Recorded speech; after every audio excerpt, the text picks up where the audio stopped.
समर्थ. आज आपण बनवत आहे भेंडीची भाजी. त्यासाठी आपण छोट्या छोट्या नाजूकशा भेंड्या घेतलेल्या आहेत आणि त्यांना धुवून पुसून छान स्वच्छ करून घेतले आणि त्यांचे असे 4 काप करून घेतले आहेत. ठीक आहे, 2-4 असे काप करायचे. त्यांना आपण कोटिंग करणार आहे. त्याच्यासाठी मी स्लरी बनवली आहे.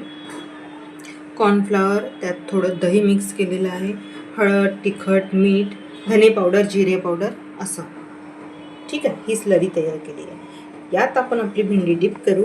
त्यानंतर आपण याला कोटिंग देऊ आपल्या ब्रेड स्क्रमची. ही ब्रेड स्क्रम आहे आणि थोडं बेसन पण घेतलं आहे. त्यांना आपल्याला आता फ्राय करायचं आहे. चला तर मग करूया आपल्या भेंडीची भजी. ठीक आहे, भेंडी घेतली आहे, तिला आपण पहिले बेसनमध्ये डिप करू छान चारीकडून. ठीक आहे, आता आपण या स्लरीमध्ये तिला डिप करू छानपैकी. बेसनमध्ये डिप केल्याने काय होतं, ते ही जी स्लरी आहे ना, ही चिटकायला मदत होते, राईट. त्यानंतर आपण कोटिंग देऊ आपल्या ब्रेड क्रम्सची छानपैकी. 1 नंबर बढिया क्रंच येईन मग. आणि तिला आता आपण याला तेल गरम झालं आहे, फ्राय करू.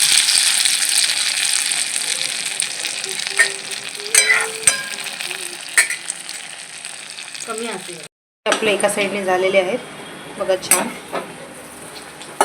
दुसऱ्या साईडने होऊ द्यायच्या कमी आचेवरती.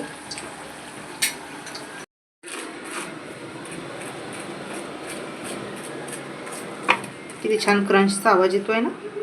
हे आपले झाले भेंडीची भजी रेडी.